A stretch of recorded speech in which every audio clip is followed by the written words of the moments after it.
Hey everyone, high time for a new update on the tavern.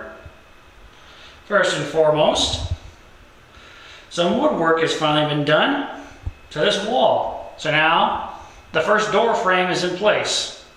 I also got some smaller trim work done on the entryway into this room, but no point showing that really, it's just two small pieces of wood.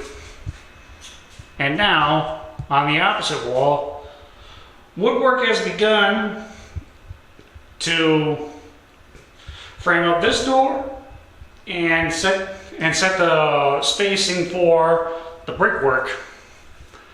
But also, I have the first bits of decoration in place.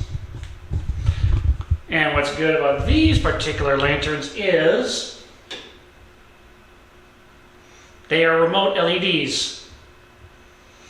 Now, I really wish I could have found ones that had a flickering effect, but I believe that this color tone really helps set the mood of this being a dingy tavern.